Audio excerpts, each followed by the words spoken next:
Bill लेकर के आ रही है। भारतीय जनता पार्टी का इतिहास जिस तरह के फैसले लिए अगर हम देखें, उससे कहीं न कहीं जो परिणाम भारतीय जनता पार्टी चाहती थी वो नहीं आए। भारतीय जनता पार्टी का हर फैसला वोट के लिए, अपने लोगों को खुश करने के लिए। ये वक्फ बिल के खिलाफ समाजवादी पार्टी है, पहले भी थी, आगे भी रहेगी। जिस तरह के संशोधन भारतीय जनता पार्टी कर रही है, वो पूरा कंट्रोल अपने पास चाहते हैं। जो एडमिनिस्ट्रेटिव पावर है वो पूरा का पूरा अपने पास रखना चाहते हैं। इस देश ने वो समय भी देखा है कि जिस समय एडमिनिस्ट्रेटिव गलत फैसले की वजह से भारत की जो संस्कृति रही, भाईचारा रहा, उसके खिलाफ खाई पैदा की है।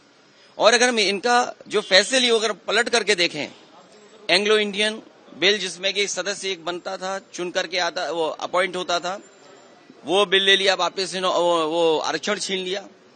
आरक्षण एंग्लो इंडियन का छीना। नोटबंदी से रुपया छीना, लेकिन भ्रष्टाचार बढ़ गया। रुपए आज भी निकल रहे हैं। जीएसटी कानून लाए, उधर व्यापारियों का सब कुछ छीन गया।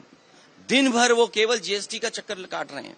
तो जीएसटी हो, नोटबंदी हो या अन्य फैसले हों, ये छीनने का काम करते हैं।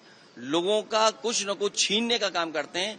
वक्फ के माध्यम से ये कहीं न कहीं संदेश ये देना चाहते हैं कि अपना वोट बैंक ठीक कर लें, क्योंकि नौकरी दी नहीं, रोजगार दिया नहीं, किसान की आय दोगुनी हुई नहीं, तो इनका वोटर भी इनसे नाराज है। देखिए, जिस वोटर को ये तुष्टीकरण कहते थे, हम लोग तुष्टीकरण कर रहे हैं, क्या ये तुष्टीकरण नहीं दे रहे हैं? कर रहे हैं किट बांट करके। अभी ईद पर जो किट दी है, क्या ये तुष्टीकरण में नहीं आएगा?